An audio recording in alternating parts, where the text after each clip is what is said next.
نحمدہ ونصلی علی رسول الکریم اما بعد۔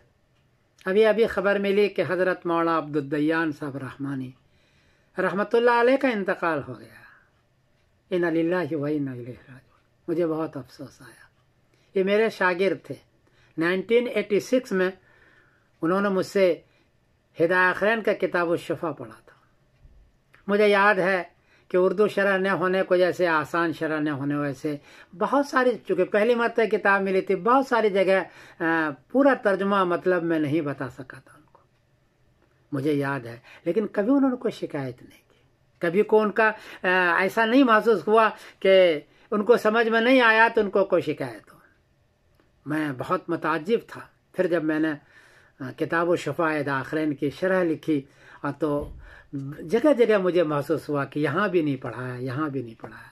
میں نے مولانا کے سامنے اس کا ذکر بھی کیا تھا کہ مولانا عبدالدیان میں فلاں جگہ سے آپ کو پورا نہیں سمجھا سکا تھا، لیکن ہدایہ کے لکھتے وقت آپ یاد آتے رہے مجھے۔ یہ تھا مولانا، یہ خاص تھے مولانا زاہد صاحب رحمۃ اللہ علیہ کے، یہ خاص شاگرد بھی تھے اور ان کے خدمت گزار تھے، اور سب سے اچھا ملتے تھے۔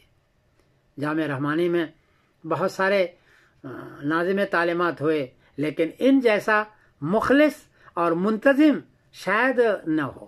میرا ایک تجربہ ہے، شاید نہ ہو، ضمانت تک یہ رہے، اور مجھ سے بڑا رابطہ رہا بعد تک بھی۔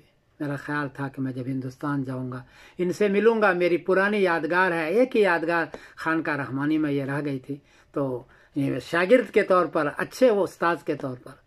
لیکن کیا معلوم تھا کہ دنیا سے چلے جائیں گے اور میرا ساتھ چھوٹ جائے گا۔ آج میں غمگین ہوں۔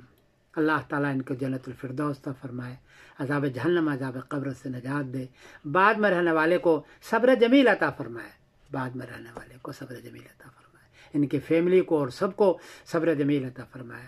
میں سمیر الدین قاسمی بول رہا ہوں مانچسٹر انگلینڈ سے، اور میں سب کی تعزیت کر رہا ہوں۔ السلام علیکم ورحمۃ اللہ وبرکاتہ۔